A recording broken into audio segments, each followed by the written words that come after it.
of course, there was people on every level that abused the authority that was given to them. At the same time, as he was saying about leadership, that's a big part of it. I remember being at Abu, and we'd just been hit by some mortars, and I had to put a tourniquet on a guy's arm that I'd gone to basic training with. I'd known him for 4 years, and I was sitting there watching him die in my arms. And maybe 4 hours later, they want to stick me in the room with the guy that did it. There's losing your cool, there's torture. There's two different things there. But it was a decision that should have been made better at that point.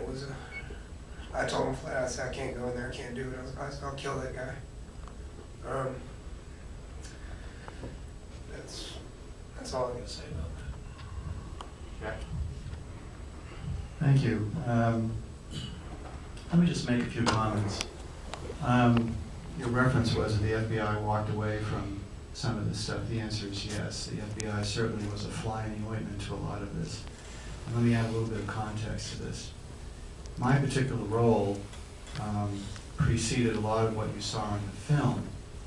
We were actually charged, if you will, by the Attorney General to build a prosecutable case against Osama bin Laden, as strange as that may sound to you.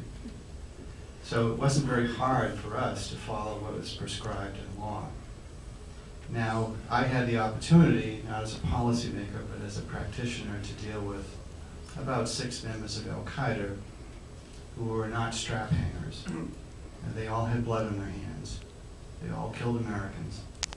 They all knew Sheikh bin Laden. They all knew Ayman Zawahiri. But what was so revealing about this situation is that we all treated them humanely. We allowed them all the due process that they were required under the law, and that we received a huge amount of information from them as a result of that process. I want to express to you one other thing before I pass it on. What did these men that I had a chance to speak to tell me about what their reaction would be to being tortured? What was Sheikh bin Laden's reaction, and what was Ayman Zawahiri's reaction to this? And how does that impact, and how will it impact your lives?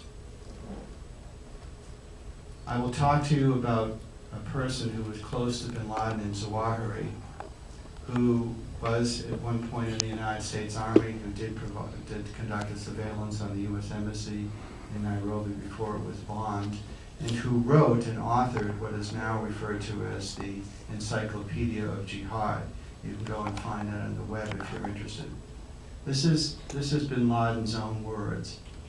Bin Laden would never take exception, umbrage, or revenge against a brother who decided to cooperate with the United States government. They operate under the theory that after 72 hours of severe interrogation techniques, in other words, torture, that they would never hold it against them for cooperating with the United States. That sounds nice. But let me also tell you the dark side of all that. They have a sense of revenge that we do not quite grasp here.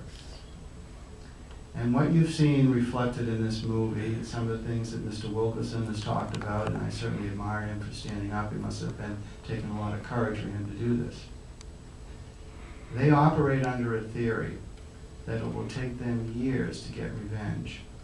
And because we haven't been attacked since 9/11 doesn't mean that we're safe. And they will take revenge against us for what we've done, whether it takes place against an individual soldier, whether it takes place in the United States, particularly Washington, D.C. or New York, where I'm from.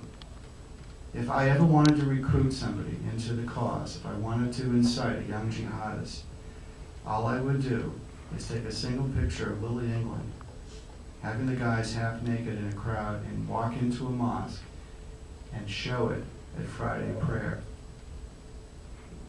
To some extent, we've created the absolute perfect storm, and it didn't have to be this way. There was a way to handle it, and there is a way to handle it. Maybe the courts will address this. I hope that they do. But that's what we are facing. It's a long-term struggle. And please, when I tell you, be wary of the fact and be leery of the fact that somebody's going to tell you that this is going to end anytime soon. The concept of revenge runs far longer and deeper than we could ever possibly imagine with these guys.